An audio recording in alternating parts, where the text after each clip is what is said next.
Meus amados irmãos, o Salmo 77 é um dos 11 salmos escritos, compostos por Asaf. Asaf era um levita, isso é, ele era da tribo de Levi, a tribo que Deus separou dentre as 12 para que cuidasse do culto. Hoje há um entendimento equivocado, porque muitos acham que levitas são apenas aqueles que cuidam do louvor. Levitas são todos aqueles, do ponto de vista da história de Israel, que eram envolvidos com o culto. Sacerdotes, pessoas que auxiliavam, compositores, cantores, enfim, essa era uma tribo separada, retirada do meio das outras por Deus para cuidar dessa área. E Asaf notabilizou-se como um dos grandes compositores. Se você ler do Salmo 73 até o 83, você vai perceber a riqueza da poesia, a vastidão da abrangência e, sobretudo, a obsessão sadia, se é que isso existe, em centralizar e glorificar o Senhor Deus como Rei de todo o universo. No entanto, esse homem que era o líder dos levitas, esse homem que escreveu salmos encantadores, viveu suas crises, viveu seus momentos difíceis. E o Salmo 73, ele precisa estar conjugado ao 77 para que entendamos o que foi escrito por Asaf neste salmo. Esse Salmo 77 descreve crise, descreve angústia, descreve uma luta interior, descreve uma alma que não está pacificada, descreve um homem que interiormente vive um temporal, uma turbulência e uma tempestade. O Salmo 77, que acaba de ser lido, nos fala de alguém que, a despeito de ser o líder do culto, de ser o homem que compõe, que canta, que toca, e segundo os estudiosos também era designer de instrumentos, era um luthier, esse indivíduo que levava o povo a viver momentos de êxtase, sadio, na adoração e no louvor, neste Salmo 77 nos apresenta um momento de crise, de dor, de contradição, de luta, de desânimo, de abatimento, de guerra, de tempestade, de furacões na alma, de tufões, de raios que arrancam dele, conforme vamos observar, todo o sossego que deveria fazer parte da vida de alguém que crê como ele cria. A razão disso, ele explica no Salmo 73, que é o primeiro de uma sequência de 11 salmos de Asaf. No Salmo 73, no verso 2, ele diz: quanto a mim, quase me resvalaram os pés. Isso é, quase eu caí. Quanto a mim, diz ele, por pouco eu não escorreguei e tombei.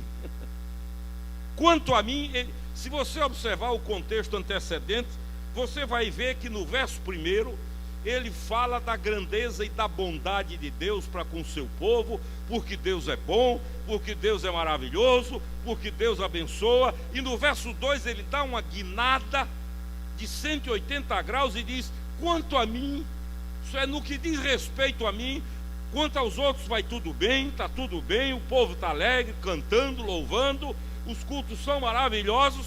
E no verso 2 ele muda abruptamente e diz: quanto a mim, porém, quase os meus pés resvalaram, quase eu caio.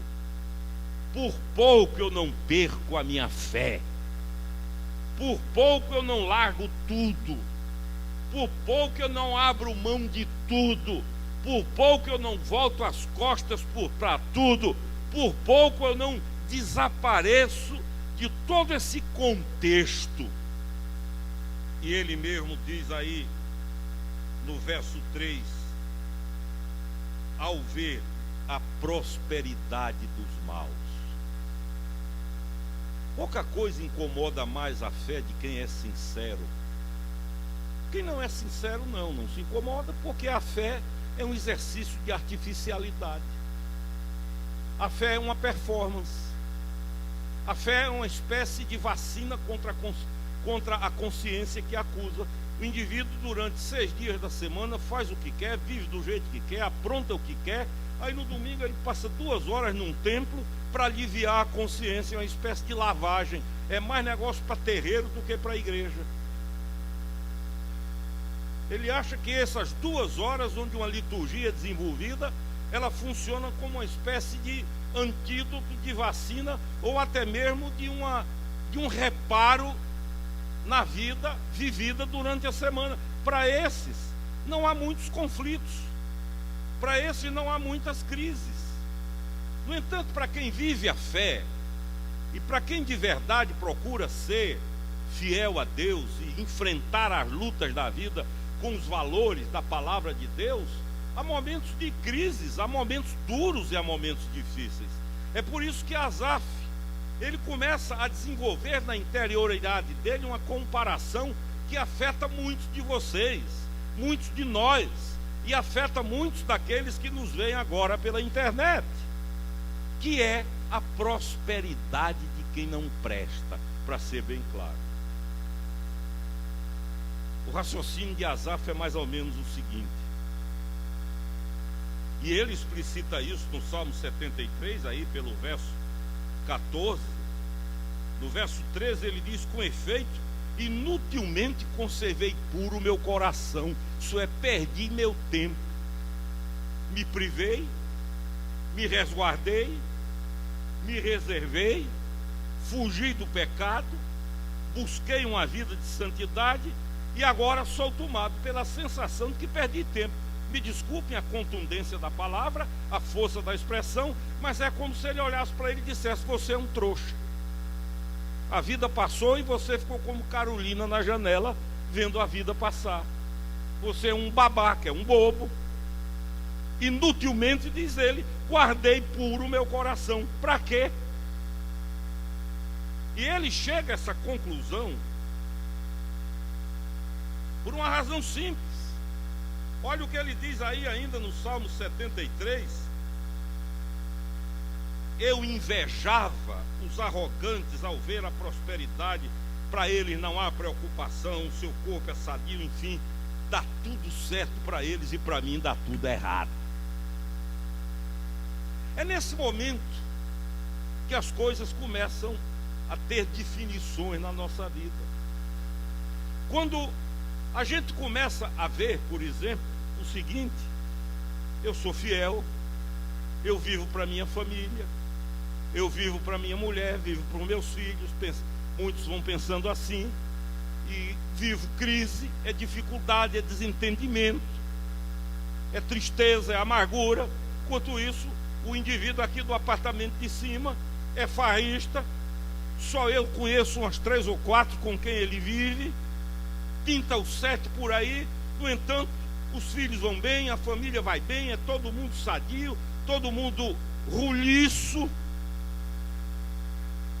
Ou então a pessoa diz: eu sou fiel, eu estou sempre lá, trabalhando nos ministérios, ajudando, ativo, participando, tiro tempo de onde não tenho, me envolvo com as coisas de Deus, canso, e olho para a minha empresa, para os meus negócios, é uma crise horrorosa, cumpro com as minhas obrigações, pago meus impostos em dia, honro as minhas obrigações trabalhistas, sou um patrão que lidero os meus negócios segundo os padrões orientados pela palavra de Deus, como por exemplo Paulo ensina lá na carta aos Efésios, e é uma crise horrorosa, é tensionamento, é ameaça de motim dentro da empresa, é confusão, é um processo de dificuldade que parece que não tem fim. Enquanto isso, meu vizinho aqui da frente, o indivíduo sonega, pinta um 7, engana, rouba,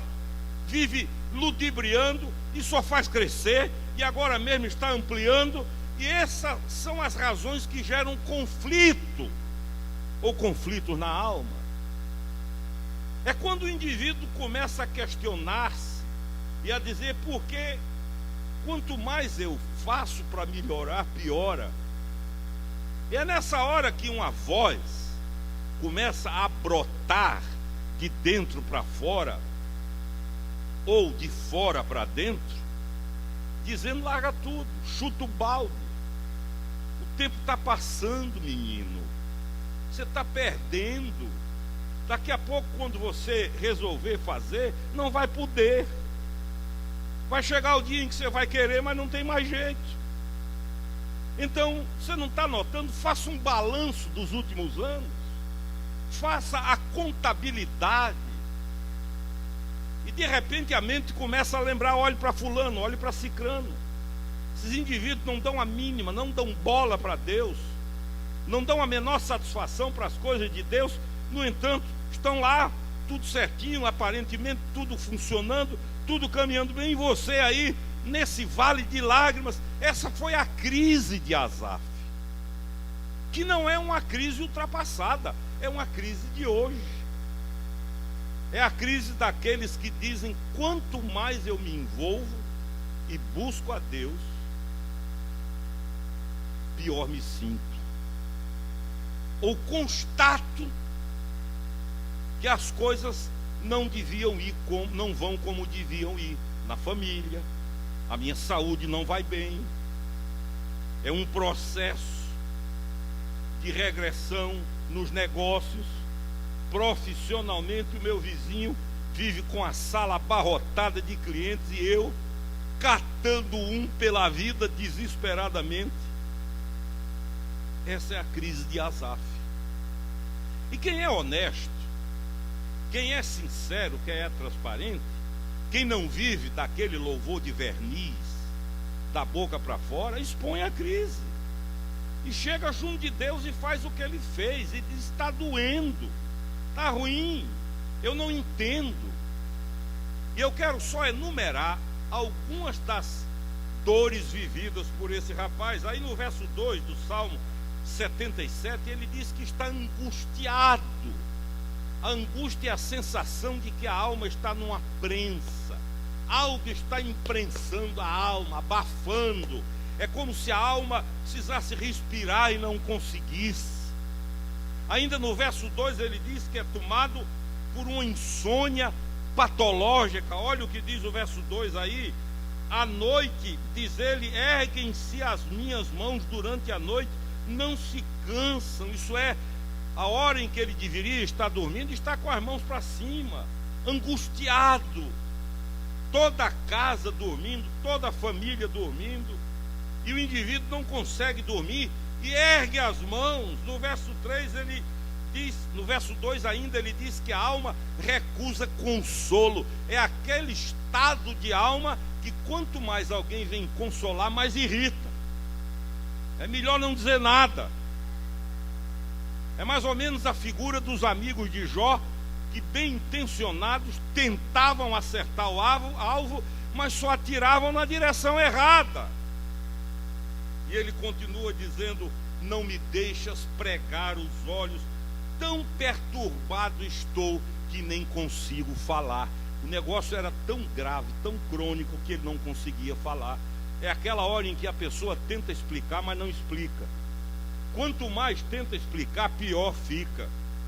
Quanto mais ela tenta dizer o que está acontecendo ao marido, pior fica, complica. Quanto mais ele tenta dizer à esposa o que está vivendo, pior fica.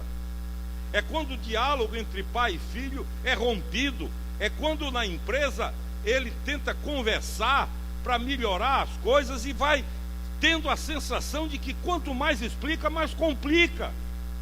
Não há o que falar. E é a hora em que se mergulha às vezes no mutismo e ele entra num processo doentio na alma. Olha o que diz o verso 5: penso nos dias de outrora, isso é, o presente não presta. Trago à lembrança os anos passados. É como se ele dissesse: eu não quero mais olhar para o presente. O que era bom ficou para trás. Eu conheço uma senhora de uma família muito ilustre em outro estado, e ela entrou nesse processo. As lembranças da adolescência e da juventude, quando a avó, naqueles anos 1950, pegava todos os netos e netas, entrava num transatlântico e ficavam 60, 90 dias andando pelo mundo.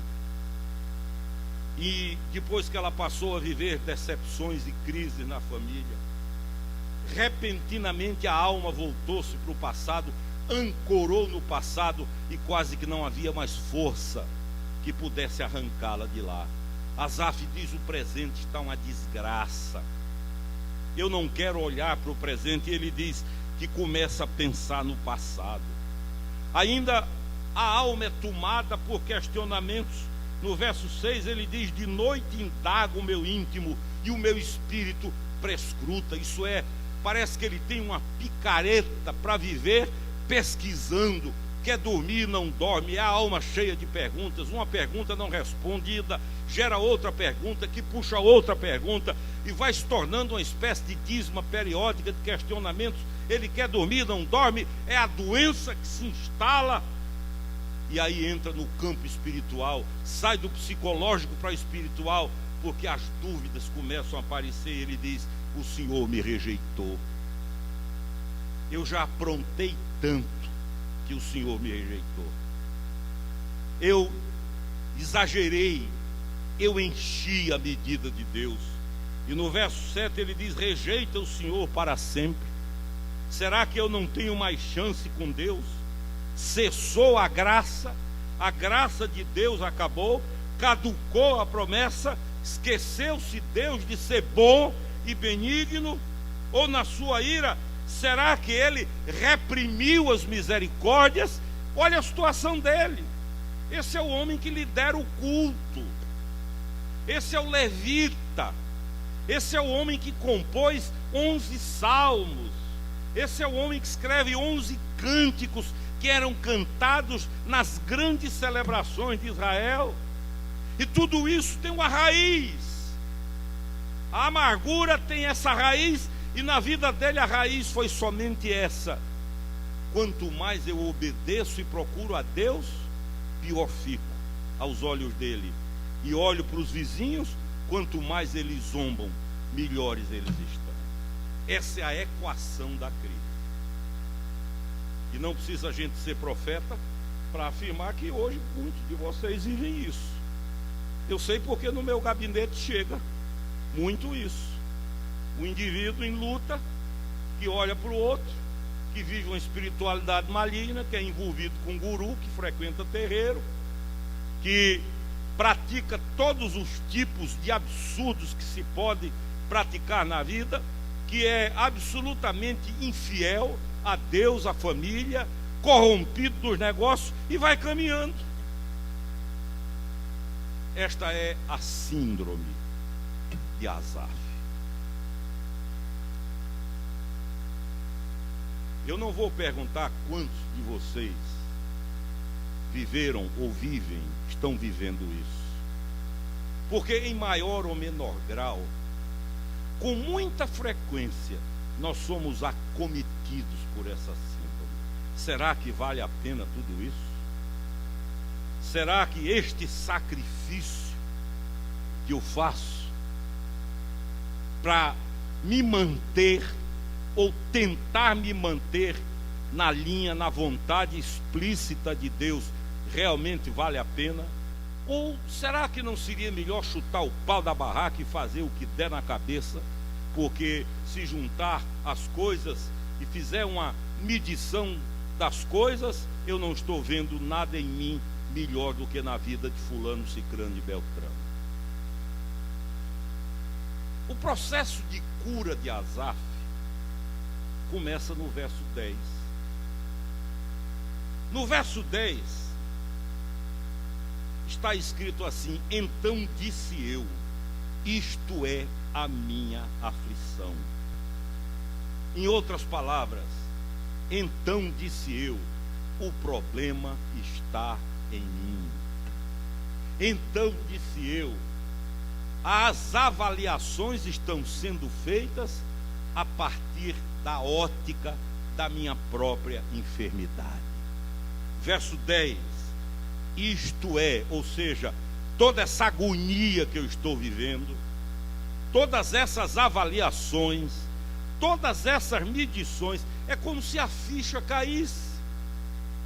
E eu tenho dito aqui em muitos sermões que muito da vida é resultado dos nossos olhos, não necessariamente da visão. Domingo passado eu publiquei no boletim um artigo extraordinário, antológico do Caio sobre isso. Que quando nós olhamos, nós não estamos necessariamente vendo o que vemos, mas vemos como somos. A leitura que fazemos da vida e do outro tem muito a ver com o nosso interior. A leitura que fazemos das circunstâncias e dos relacionamentos que temos, muitas vezes é consequência da realidade do que somos, e assim nos tornamos, sem querer, até de forma inconsciente, a medida de todas as coisas e a medida dos outros. Asaf percebe que ele está vendo desgraça porque a desgraça está nele. Ele percebe que está vendo a coisa opaca porque há uma opacidade nele. Ele percebe que não é o mundo que precisa mudar, é ele que precisa mudar. Verso 10, é o viés da coisa, é a dobradiça dessa porta, é onde há a virada, é a esquina da vitória. Então disse eu: peraí, eu estou descendo pelo ralo, desse jeito eu morro. E ele diz: é a minha aflição. E olhe como termina o verso 10: mudou-se a destra do Altíssimo. Agora eu pergunto a você: quem foi que mudou? Foi a direita de Deus ou a cabeça dele? Foi a cabeça dele. Repentinamente, quando ele diz assim: isto é a minha aflição, ele conclui dizendo: mudou-se a destra do Altíssimo. Mas a destra do Altíssimo não mudou, foi ele. E ele nos indica 3 caminhos, 3 formas de olharmos para a vida, sem que façamos essas avaliações que trazem depressão, derrotismo, desespero, sensação de impotência, medo de recomeçar, medo de reiniciar, medo de investir, medo de amar, medo de se relacionar outra vez, medo, paralisia. Ele começa a ficar curado quando ele faz esse diagnóstico: sou eu. A primeira coisa que ele diz, que é o processo de cura, está aí no verso 11: recorda os feitos do Senhor. Ele começa a relacionar as bênçãos de Deus na sua vida. Você já foi abençoado por Deus? Diga amém. Lembra as bênçãos. Olhe para trás, conte. Como diz o velho hino: conta as bênçãos, dize-as de uma vez, e verás surpreso quanto Deus já fez. Nós cantamos um hino aqui há 15 dias, Se Paz a Mais Doce, e eu contei a história desse hino. Domingo passado Carmen cantou: Jesus é melhor do que ouro e bens. E ontem eu perguntei: você conhece a história desse hino? Ela disse não, porque ela me fez referência a esse hino umas 5 vezes durante a semana, dizendo como é lindo, como é bonito. Ela disse: eu começo a lembrar desse hino e as lágrimas começam às vezes a brotar nos olhos. E eu perguntei no carro: você já viu a história desse hino? Ela disse: não, depois eu vou lhe contar. Esse hino é um hino centenário. Esse hino foi composto por um jovem de família tradicional dos Estados Unidos, um jovem com um talento maravilhoso, pianista. Ganhou o concurso como melhor pianista da geração dele, pianista jovem dos seus dias.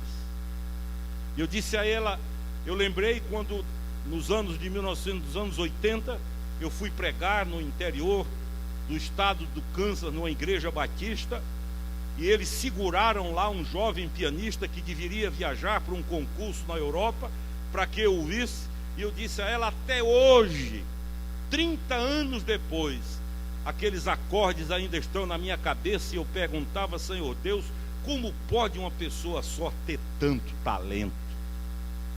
Na cidade de Wichita. Pois eu disse a ela, o autor desse hino, a história é mais ou menos assim.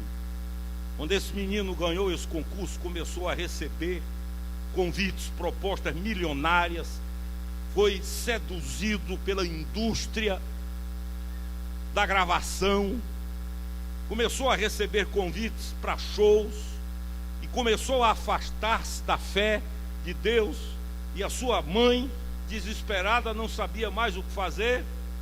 E um dia, quando ele abriu o piano para prática, para ensaio em casa, ele encontrou sobre o teclado um bilhete, apenas uma frase escrita numa folha de papel que dizia: Jesus é melhor. E ali aconteceu o que aconteceu com Asaf. A ficha caiu, e ele compôs esse louvor: Jesus é melhor que ouro e bens. Jesus é melhor do que tudo que tem. E no refrão ele diz: pode ser um rei com poder na mão, mas do mal escravo sim. 1000 vezes prefiro o meu Jesus e servi-lo até o fim. E findou os seus dias como missionário. Renunciou a todo o brilho, porque entendeu que Jesus é melhor. Asaf diz: é a minha aflição. E quando ele constata que isso é o problema, ele começa a acordar para as bênçãos de Deus, para o que Deus fez, para a ação de Deus, para os livramentos de Deus, para a glória de Deus na vida, pelo povo dele, o que o Senhor provia, os milagres realizados, as vitórias alcançadas. E eu desafio a você, nessa manhã, se de alguma forma esta sombra está vindo sobre a sua vida, para que você comece a olhar para a prosperidade do mal e com isso abrir mão da fé. Eu te desafio a que tu olhes nessa manhã para o que Deus já tem feito na tua vida. Conta, se é que podes, tenta para ver se consegues tudo o que o Senhor já fez, os momentos de enlevo, de alegria, de paz, de vitória propiciados por Deus na tua vida. A segunda coisa é que Asaf diz no verso 12: considero nas tuas obras e cogito dos teus prodígios. Ele começa a olhar para as coisas de Deus e a ter certeza de que Deus não faz nada mal feito. Tudo que Deus faz funciona, ainda que nós não entendamos. Se você observar o universo, você vai ver como tudo é harmônico. Tudo. Você sabe que o sol nasce todo dia ali. Não tem alguém que lhe diga: olha, se prepare porque quarta-feira o sol vai nascer para o lado de Caruaru. Tem jeito. Você sabe, e por isso a ciência estabelece paradigmas, que isso funciona como uma orquestra. Você sabe que os navegadores têm muito mais segurança na leitura que fazem dos astros do que em toda a parafernália tecnológica, por mais sofisticada que seja. Uma vez um piloto de avião me disse: a coisa que me dá mais tranquilidade é saber que o Cruzeiro do Sul está ali hoje, amanhã vai sempre estar, e não há quem faça ele não estar ali. Não há pane. Asaf começa a olhar e dizer: peraí, não tem nada mal feito, não tem nada improvisado, não tem nada desorganizado.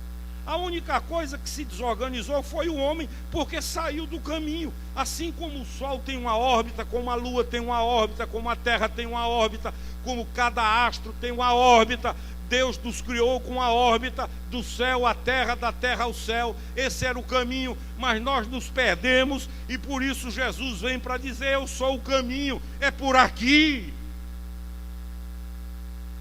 Nos tornamos como seres vagando, sem destino, e ele diz: eu sou o caminho, venham por aqui, vocês vão voltar.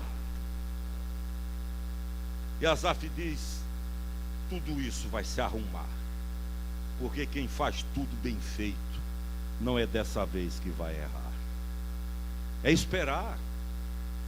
E a terceira chave que ele nos dá é um dos versículos que eu acho mais lindos em toda a Bíblia. Há alguns versos na Bíblia que são extraordinariamente lindos, mas esse é um dos que eu mais amo. Quando ele diz aí no verso 19: pelo mar foi o teu caminho, as tuas veredas pelas grandes águas, e não se descobrem os teus vestígios. Há uma tradução que diz assim: passastes pelo meio das águas e não deixastes vestígio. O que ele quer dizer é que o nosso Deus é um Deus discreto. Deus foi capaz, diz Asaf, de abrir um mar e não deixar rastros, chegando ao extremo de muita gente olhar e não ver nada, porque Deus é discreto. O que é que isso nos diz? Concluindo, isso nos ensina a preciosa lição que Asaf aprendeu, que ainda que nós não vejamos, Deus está agindo. Você não vê, mas Deus está agindo.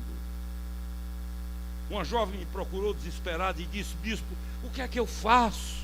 Eu não consigo largar tal pecado, não tem jeito.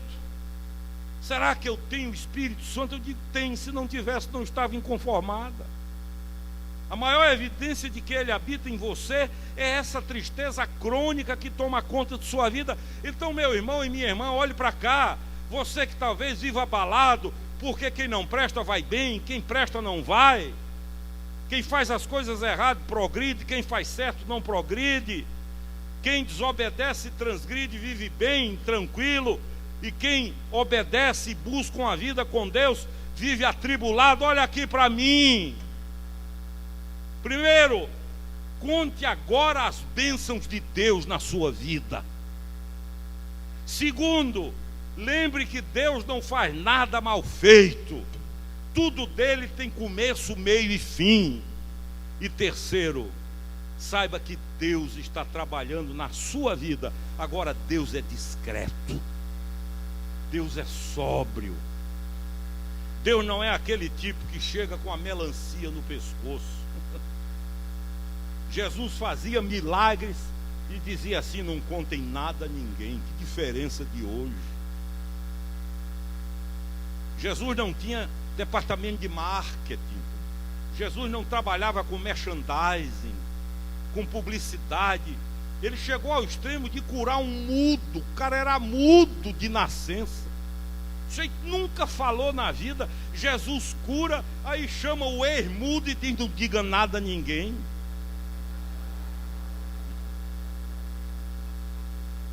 Eu vou conversar com o senhor quando chegar no céu, porque eu nunca consegui entender bem isso. E o mudo. Mas essa discrição de Deus, meu irmão, para resumir, olha aqui para mim. Olha aqui para mim. A luta turba a vista. Agora creia no que eu vou dizer a você.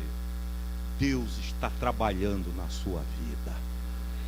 Você não é o que era. Deus está agindo na sua vida.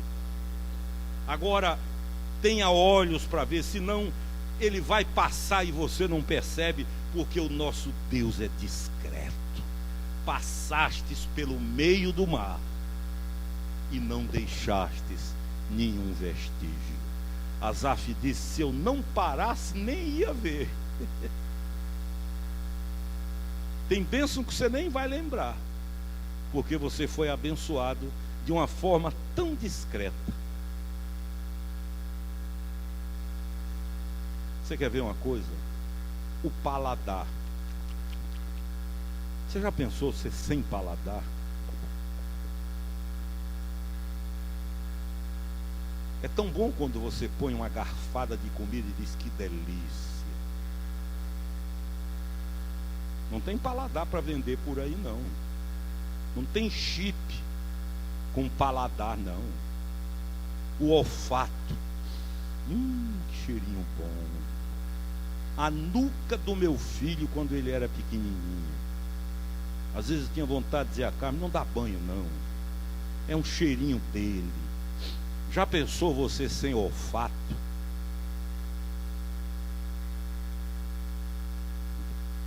Essas são as bênçãos de um Deus discreto. Eu vim aqui nessa manhã, eu nem queria pregar. Eu estou suando aqui. Eu vim de um processo de infecção. Ainda estou com inchaço. Mas eu fui tomado por essa palavra ontem, que quase eu não consigo dormir. Esta palavra invadiu minha alma, meu coração, tomou conta do corpo. Eu olhava para o lado, via Carmen dormindo, e eu dizia, mas meu Deus, eu não consigo dormir. E as coisas começavam a saltar na mente, aos borbotões, como uma cachoeira. E eu pensei, Deus, tem alguém que precisa ouvir isso amanhã de manhã. Não sei quem, mas Ele sabe. Primeiro, se você vive a crise de Asaf, não se desespere. Ele era um homem de Deus, mas viveu essa crise. Servos de Deus entram em crise também. Se a prosperidade de quem não presta está lhe incomodando, primeiro aprenda que não é Deus que precisa mudar, é você quem precisa mudar. É a cabeça, é o foco. Comece a olhar para trás e veja que Deus nunca lhe abandonou. Comece a ver que nunca Deus fez nada mal feito. E comece a discernir os passos de Deus. Porque quando você menos pensa, é quando Ele mais age. Ele está agindo na sua vida. Vamos ficar em pé. Vamos cantar um louvor. Eu quero convidar aqui à frente todos aqueles que a seu modo vivem esse conflito. Gente que com isso vai perdendo a coragem de recomeçar na fé, de recomeçar um negócio, de recomeçar um relacionamento. Gente que olha para um lado e para o outro e tem a sensação de que quem não presta é que vai bem. E começa a alimentar aquela ideia de chutar tudo para o alto e dizer, sabe de uma coisa? A vida está passando e eu perdendo tempo. Eu quero orar com gente assim. Mas gente como Asaf, que pode parar e dizer, isso é a minha aflição. Deus não muda, é minha cabeça, é minha mente. É aí que as coisas precisam mudar.